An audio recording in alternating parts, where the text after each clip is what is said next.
Hey guys, welcome to the Lean to the Left podcast. Today we're talking politics. And with me are two longtime political observers and activists from North Carolina and Georgia.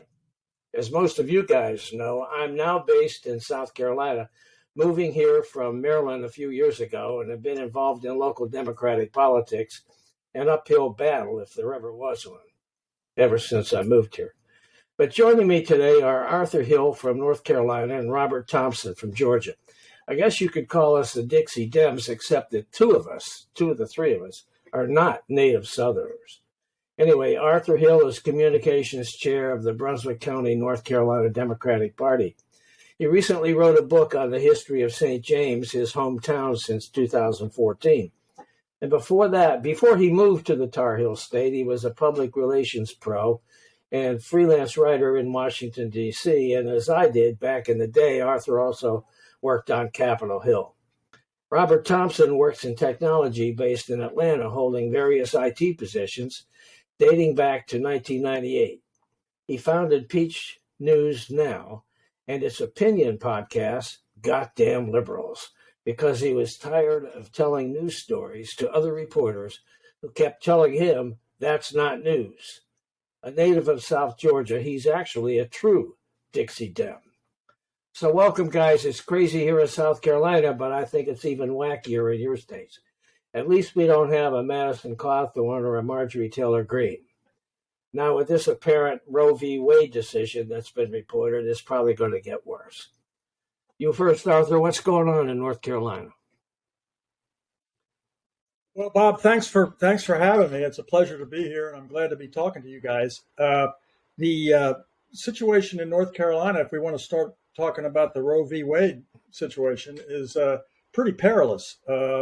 We've got we're very fortunate to have a firewall to protect us from a narrowly divided state legislature where the Republicans hold a slight majority. And the firewall is our governor, Roy Cooper, who over the course of his 5 going on 6 years of office now has vetoed a lot of anti-abortion or pro right to life legislation.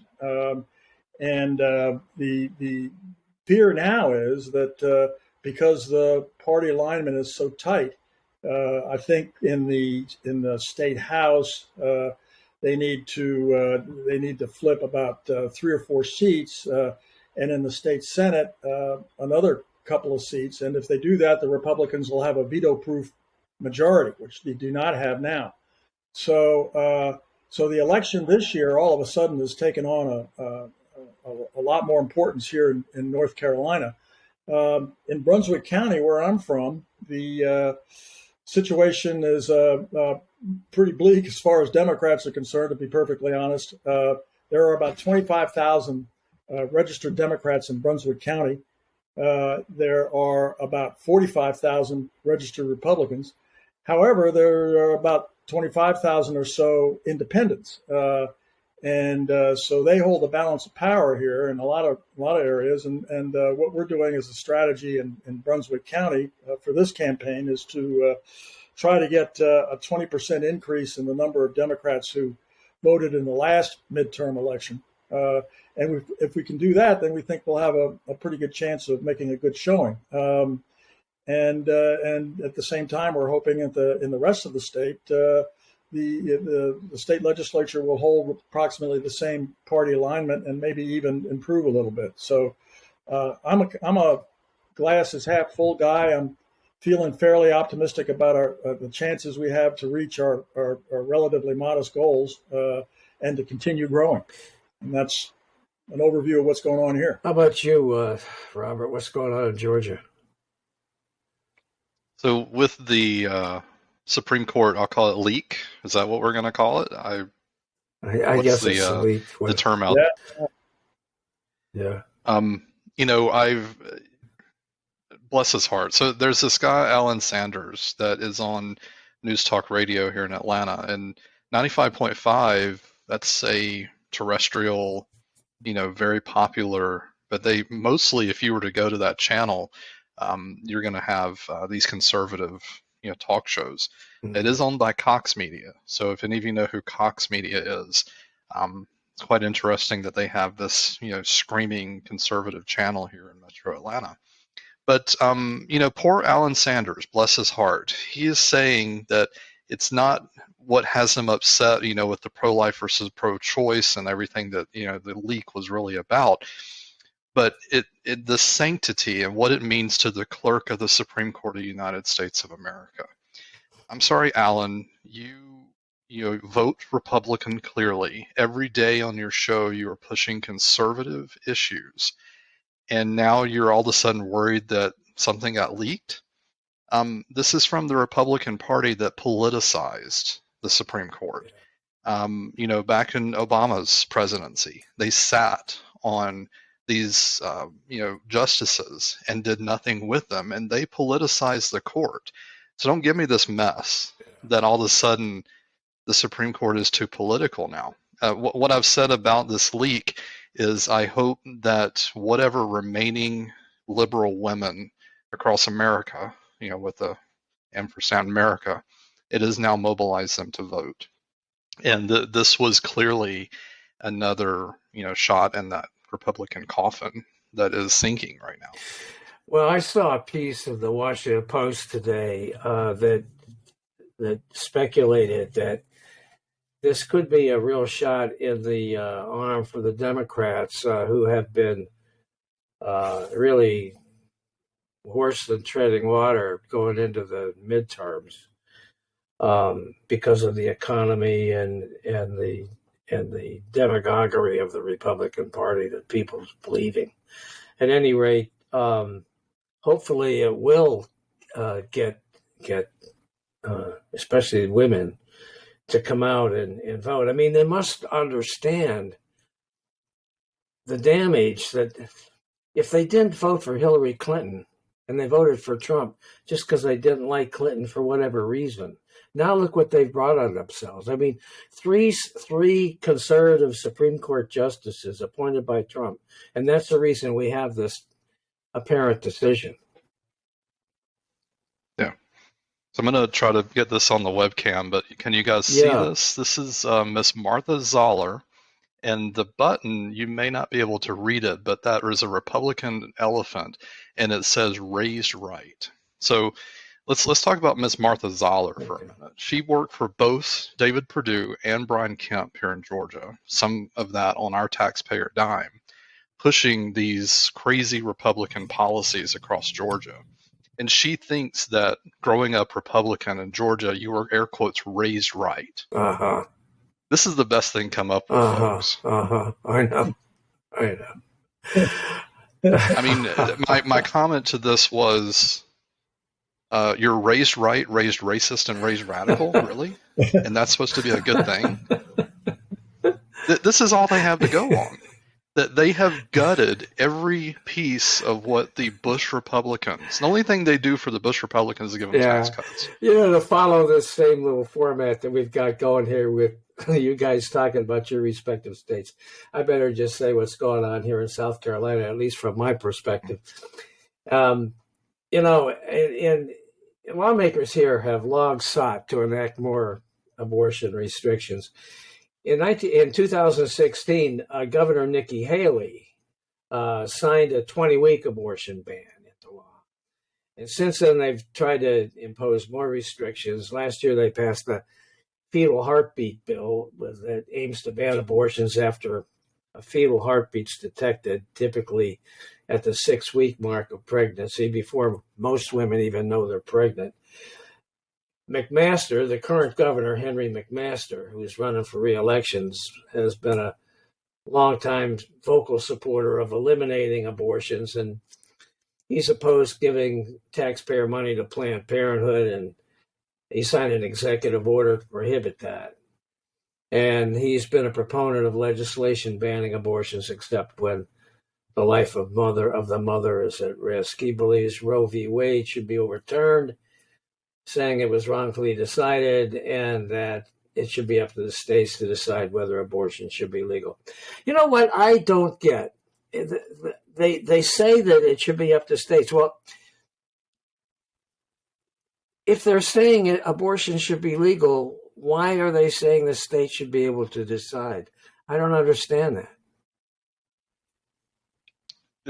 We cannot make heads or tails out of what Republicans are doing. Yeah. They're like the bully on the childhood playground.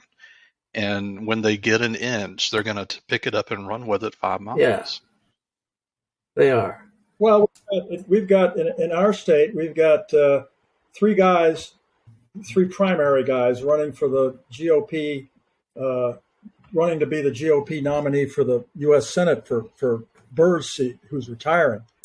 And we got one guy who's been anointed by Trump, who is opposed to abortion of any kind, even rape or incest, or health of the mother. It's just absolutely nothing. And then the other one, the number 2 guy in the race is ex-Governor Pat McCrory, who is best known around the country for the famous North Carolina bathroom bill.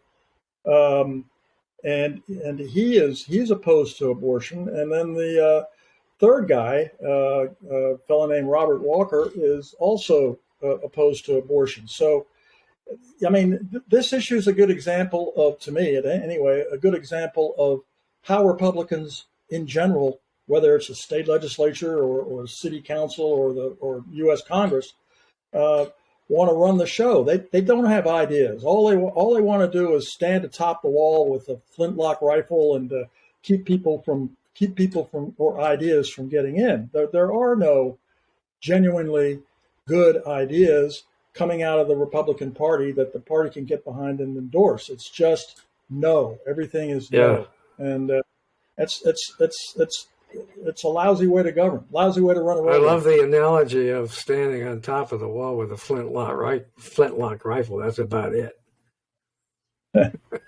Yeah, Trump's wall. Trump's wall. So did you hear the news from Stacey Abrams today by chance? No, what'd you say? So she apparently has suspended her campaign fundraising and is putting all efforts on the abortion issue. You're kidding me, really? Is what she said today. Yeah. She's not going to raise money for her campaign?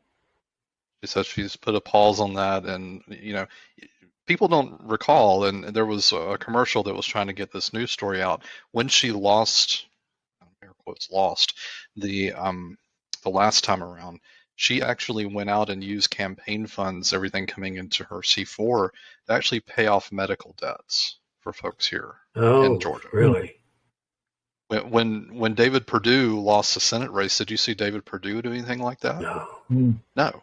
All he's done is just move his Senate money, that war chest, over to governor, and then funneled that BS down to Florida so that Trump gives him an endorsement. Yeah. And I have another meme for you guys. We'll see if it'll show up very good. Maybe I'll read it. But of course, it's got our friend Mitch McConnell on there. But it says, "How many Republicans does it take to solve a problem? Nobody knows. It's never been done before." That's pretty my good. case. But go back to Stacey Abrams. So she's going to use the money that she would normally raise for her campaign, or she's going to concentrate instead of her raising money for her campaign on the abortion fight. What is that going to be used for? Do you know? I'll have to read more. I literally just saw it from here, but well, that's really something, though. You've got a leader that is actually leading. They see an issue, and in one of her quotes from one of her advertisements here, she goes, "When I didn't win the governorship, that didn't stop the job. I went out and did the job of, what the governor should be doing." Meanwhile, they're signing laws like attacking transgender children. They are in this abortion fight again that's been legislated so many times over and over again. Yeah. What are they accomplishing? And speaking of Marjorie Taylor Green, she was in a debate, of all things. She actually has Republicans going against her in that district. And they actually pinned her against the wall and said, "Marjorie, what have you accomplished these past 2 years?" These are Republicans asking Marjorie, what have you accomplished? Yeah, what'd she say? I don't honestly care. But what she should have said is, "I've destroyed the Republican Party." That's what she should have said. And she's helping to destroy it nationally, too. right along with Donald Trump and all the other nut cases. And then Oh yeah, we have Trump on another ad right now for David Perdue, attacking Kemp, the current governor. This is the sand fights that they're getting into with each other, but it starts out with a black screen and Trump apologizing for taking over your TV. I mean, he actually has to say this. I'm sorry for taking over your television. That's a hot mess. That's because he never apologizes for anything. That's very unusual. Hey, Arthur, tell me about what your buddy Madison Cawthorn's up to. I was going to say, there's another guy. He's amazing. He's on the political front. He decided a few months back that what he was going to do was he was going to change districts and go run in another district. But then he got caught up in all the gerrymandering that's been going on this year or the past year in North Carolina. And by the time the new maps were drawn, he realized that he was better off back in his old district. So he announced that he was going to go back and run and campaign in his own district.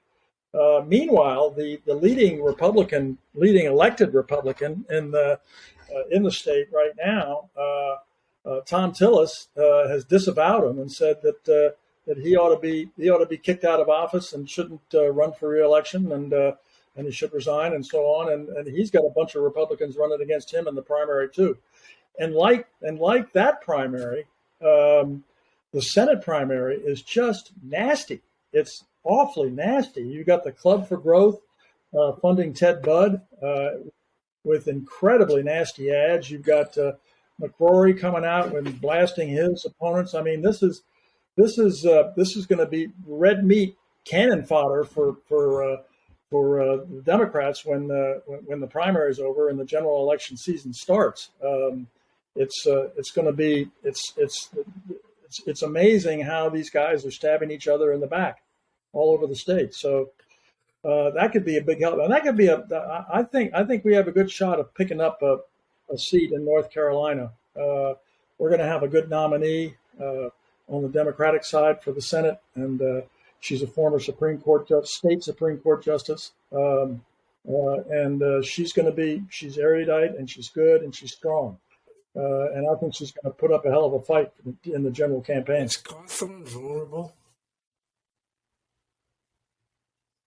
Definitely. Yeah, he is. I think with the things that Tom Tillis has been saying within the party, I think he is vulnerable. I'm not at all sure he's going to be renominated. Okay. Got a lot of people running against him. Okay. Well, and he can't stop taking guns through the airport, TSA. It's 2 of them now, right? Yeah, he got caught twice doing that. I mean, he didn't learn the first time. He's done it again. Yeah. What was the story about his aide that he was involved with? What's that about? Do you know? It sounds like it's his lover. That's what it sounded like. Yeah. I mean, they're living together. I guess if they're not lovers, they got some kind of bro something going on up there in D.C. Yeah. Well, they don't get paid enough to be able to afford the rent for living by themselves. So I guess they have to have roomies.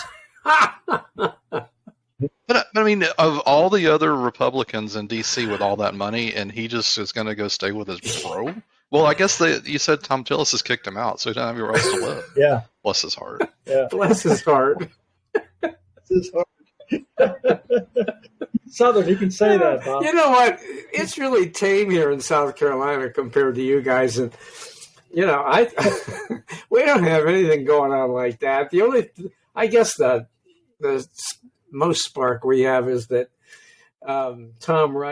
Congressman Tom Rice voted to impeach Trump, and so Trump has called him a coward, and he came down here to campaign at a rally. I guess it was in Columbia. I don't know, maybe a month ago. And this guy called Russell Fry, who is a state rep, a real right-wing goofball. He's he's a leader. I think he is the leader of maybe 3 other candidates, and Trump's endorsed Fry. So he's got these great big yard signs that are like, I don't know, 3 feet across, and they say Fry for Congress, and at the top it says endorsed by Trump, and that's his message. And they have to pay for that. So Trump does not let them do that. Oh, is that true? Allegedly. No kidding. They Trump told the Republicans, "You will not use my name unless you send me a check."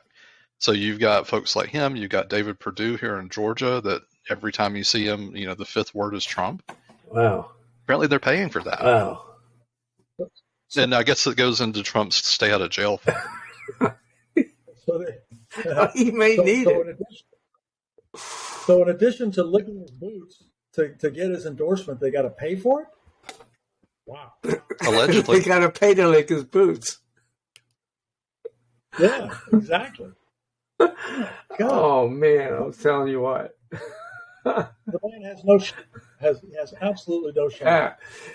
So then we have... It's all about money to him. He's like, how can I make money on this? Here you go.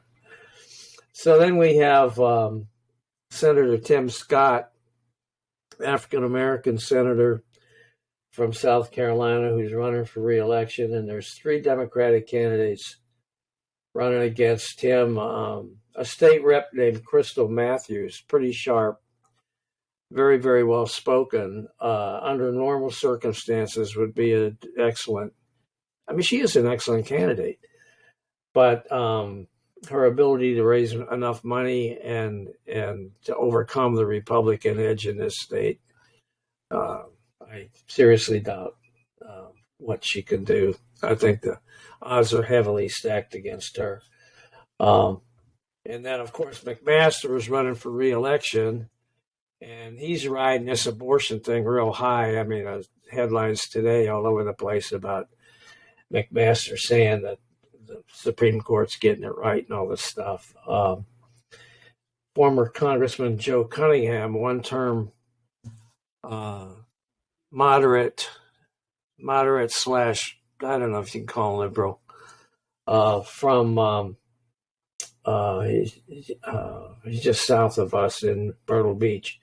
He's running in the primary against 4 others. And State Senator Mia McLeod, an African-American woman who reminds me of Vice President Kamala Harris a lot of ways. I think is Cunningham's chief challenger for the nomination. But whether or not they'll have, I frankly think Cunningham would have the best chance of beating McMaster. That's just my own opinion. But that's about it. I mean, we really don't have, other than the BS that the state legislature is trying to do, all these anti-abortion bills, and today they're having hearings on a bill, their bathroom bill. No, it's not a bathroom bill. It's to keep transgender people from junior high to college from competing in women's sports. Yeah. Like there's nothing more important to do, to deal with, that they got to deal with that kind of stuff. Wait a minute, Bob. There's a Karen in Florida that cares. There is. I know. There's that other Karen in North Carolina that we have to introduce this bill for. Bless her heart. Hey, you know what? I thought it was really funny when I didn't see the thing, but I read in the paper that, well, online, there isn't a paper anymore. Anyway, I read online that Biden said that Brandon was having a good day, and he was happy to see Brandon was having a good day.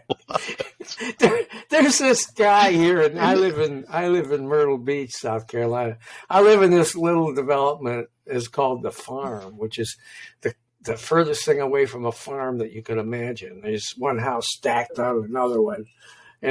Like my 1/4 acre lot is the biggest lot in the damn neighborhood. Anyway, this guy's got this brand new black Ford pickup truck, and he's got a gigundo American flag on a pole in the bed of the pickup truck, and then under on the tailgate, "Go Brandon, go" in big white letters. In the back window, "Go Brandon, go." On the door on the driver's side, "Go Brandon, go." On the door on the passenger side, "Go Brandon, go." And I've seen him now on the road 3 or 4 times. And the last time there was this guy that pulled up next to him and gave him a thumbs up thing. And he honked his horn and gave him a thumbs up thing. And I pulled up behind him and gave him the bird.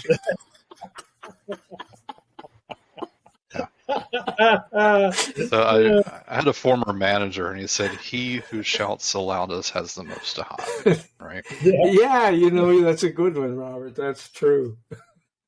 So your next neighborhood dinner ought to be entertaining. Yeah. Well, I don't know. I don't think he and I would show up at the same neighborhood dinner. I have in my this community that I'm in, I'm sure it's probably 75% Republican, but I do have in my little neighborhood, I live on the corner, and the people, 2 people across the street from me I know are Democrats, and the people behind me are also Democrats, immediately behind me are also Democrats. But the sad thing is that the guy behind me is a public school teacher, and he really wants to be involved with the local Democratic Party. But he told me that he can't because it would kill his career. Huh. It would kill his career. Yeah, Bob, I think we talked about this last time here in Yeah. Georgia. You have state administrators and colleges. You have appointees that may be given judgeships that do not vote in the primary here because that political leaning will be used against them. It's been used against me. I used to be an adjunct professor for my college here in Georgia, and I'm pretty sure my political leanings ended that. Really? So, Well, you know, that's just another example about the perilous times we're living in. We've got a situation. Speaking now that we brought up education, we've got a situation here in our state. There was a court decision, and the shorthand for it is the Leandro decision, where the judge said that the state legislature had to spend $1.7 billion that the Republicans were holding in escrow to help schools in North Carolina, because they haven't been doing it, and it was funds that were earmarked for spending on education in North Carolina, and the legislature had rejected it and said you couldn't do it. So they went to court, and then in the Leandro decision, the judge says, "Yeah, you got to spend it, $1.7 billion." And the state has a $9 billion surplus sitting in the bank somewhere. And they won't spend $1.7 billion on education. And yet they're perfectly willing to pack school boards with people who want to burn books and want not to teach critical race theory or any of these other issues that are going on in education right now. And it's a shame. It's a damn shame the way the Republican Party looks at education, and it needs to change. I did an interview this past week with a woman named Sherry Few, F-E-W. Sherry Few is head of the Parents Involved in Education organization. She founded it. And as innocent as that sounds, that's the organization that is trying to tell school districts not to have discussions about racial issues and the impact of racism. It's all couched in the critical race theory argument, but really what it is they just want to whitewash all of that. And they also don't want them to have any kind of sexuality education discussion. kid has a question about his own personal sexuality, they don't want to have an opportunity for that kid to have counseling. They don't want to have discussions in class about sexual situations, sexual preferences, questions about whether you might be homosexual or even trans. And she was just so obnoxious that I spent a ton of time this week promoting that podcast and advertised it on Facebook. And I've got a ton of comments from both sides that it generated. And it's incredible to me the Trumpian attitudes that still persist in this country about these topics. Yeah. So, I was going to go back. So you said up in North Carolina there was a pool of money meant for the schools. How many billion was it? Well, the judge said 1.7. Yeah. And there's a $9 billion surplus in the general treasury that just from general tax funds. So it isn't. You can't say that they can't afford it. I mean, it's just sitting there ready to go. They could write it up tomorrow. So next door in Georgia, Kemp's like holding my beer. So Kemp has this primary, and then he's going up against Stacey Abrams again. What does he do? He's going to write every Georgian a check. So the last time I heard, paying for votes was illegal. Yeah. So and how convenient. He signed the bill back in March, and the state treasury said it's going to take him 6 to 8 weeks to get this money out, to every Georgian. Well, isn't it convenient that he's also running for office around the same time? So that's what Georgia does with extra money. Yeah. We just find somebody to pay off to get some votes. Hey, what'd you guys think of the situation in Florida with DeSantis and the "Don't Say Gay" thing, and the Disney situation? What did you think of that? Well, I'm hearing. Oh, go ahead. Yeah, DeSantis. I think DeSantis is dangerous. He's and I think he would make a dangerous candidate if he decides to run for president.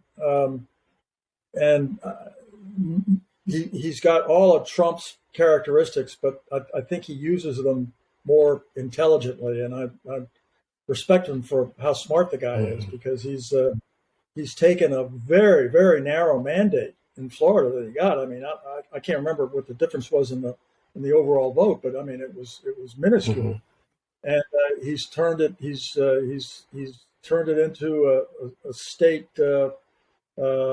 giant. He's created an empire down there, and I think he's dangerous. Yeah. And I think that just as Trump has done with the National Party, DeSantis has done with the state party. It's a cult down there, and they've abandoned all the principles the Republicans have had for decades, just to follow in the footsteps of this guy. Yeah. So I think it's a dangerous situation down there. Yeah. Do you think that DeSantis is a leading candidate for the nomination? Oh, he's sure going to try. Yeah, I know he's going to try. But,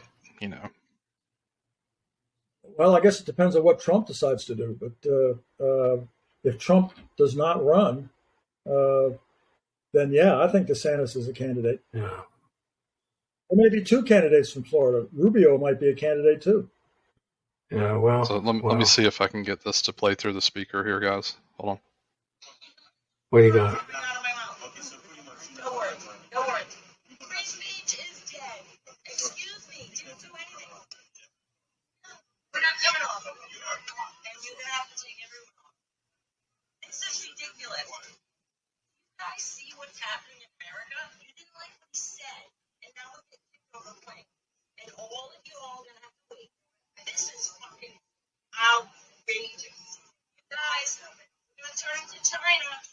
We're going to turn into China. Who is that? So this is the type of, that's that Karen from Florida I was telling you about. Okay. She it was, screaming homophobic slurs, screaming racial issues Yeah. on a JetBlue flight leaving from somewhere in Florida, and she was removed from the flight because she can't act right. This is what, if you elect these people like Trump, like Death Santis, DeathSantis, they think they have a pulpit, and that, well, I mean, if you, so elect these people that, I guess it's somehow now acceptable that I can act like an idiot. And somehow that's, free speech, and I'm supposed to have a pass on it. Oh, Death Sentence. Another,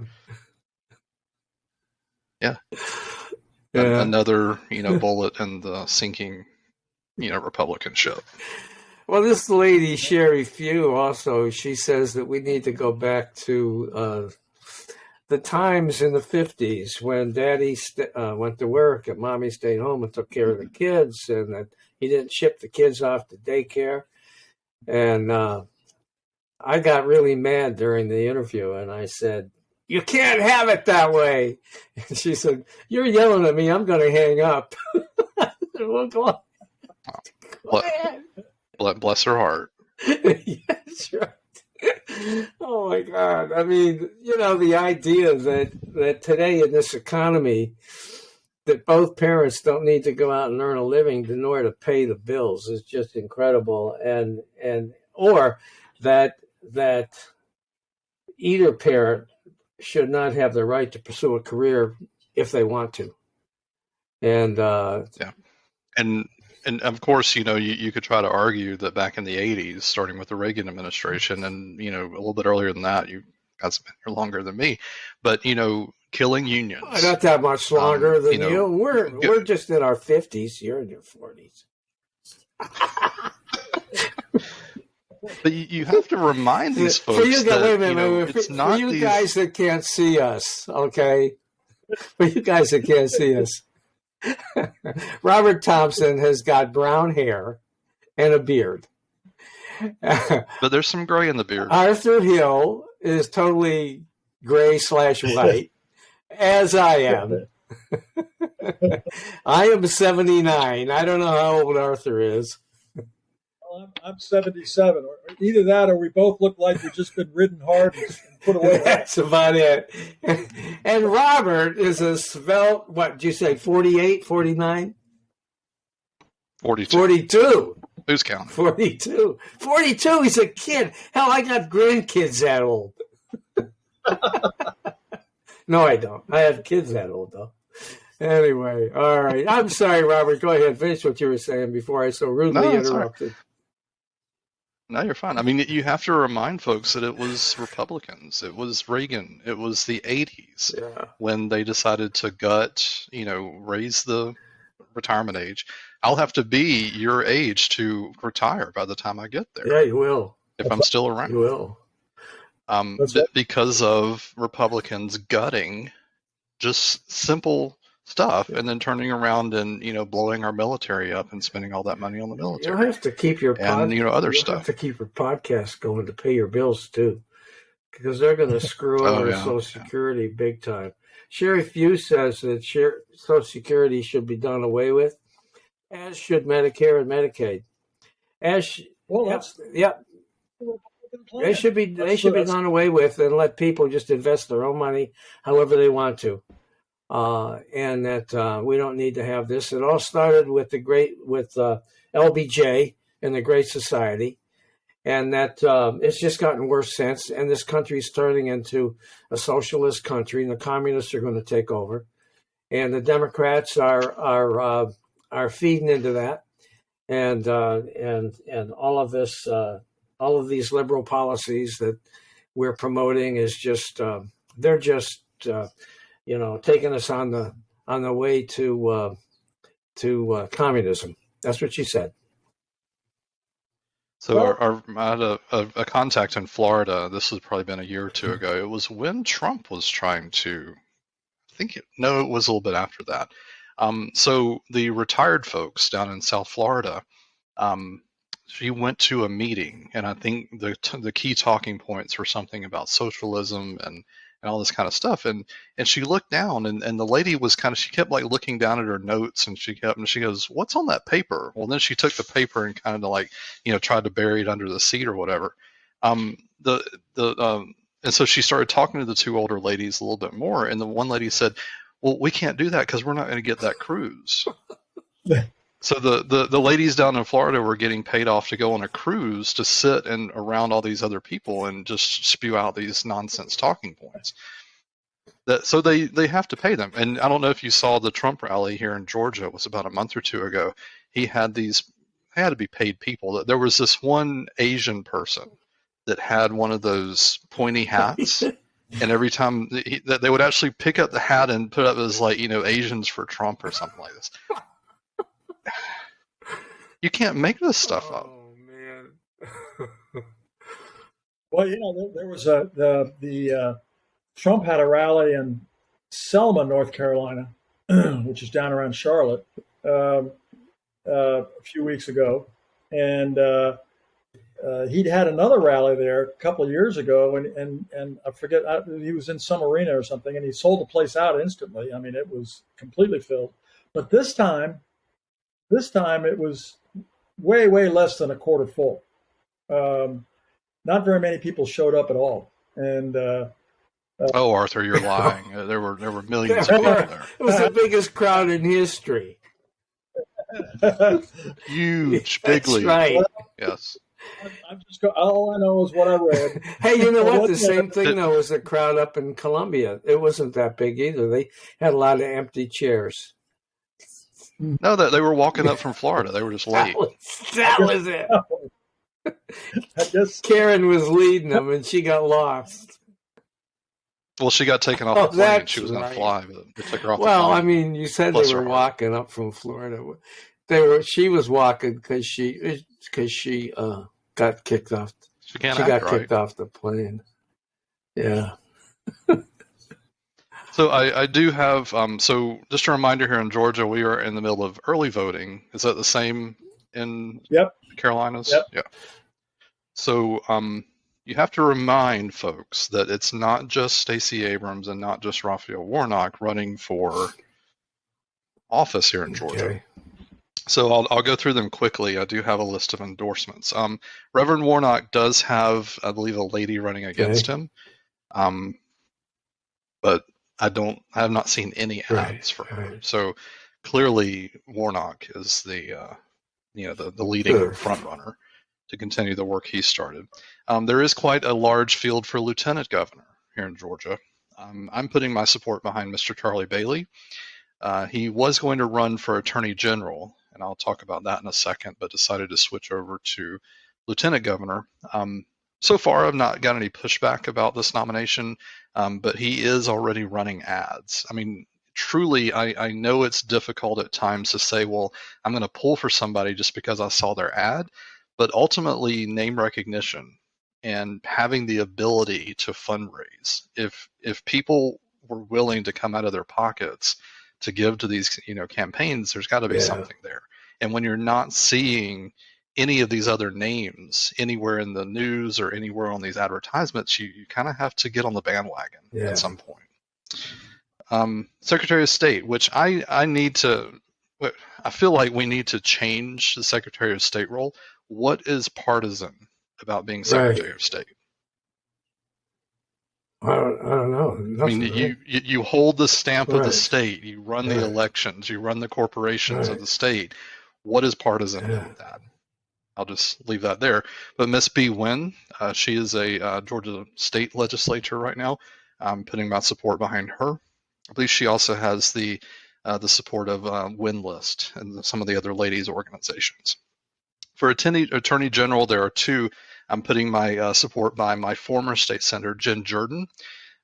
She won that state Senate seat from Republican control. It was a very interesting district over where I used to live on the other side of Atlanta, and she won it. And love her to death. I talked to her husband a couple of months ago there.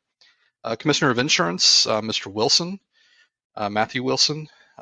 He is also currently a state legislator, and possibly would be the first queer candidate if he were to take that office. Copying an endorsement from the Georgia Equality PAC, we've got Miss Cersei, or state school superintendent. Met Mr. Fred Swan before.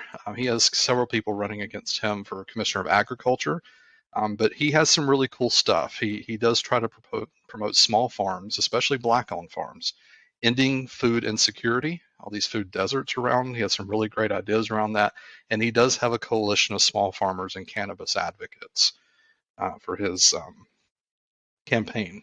Commissioner of Labor here in Georgia, Ms. Horn. I actually did a podcast with her, and you got more information about that.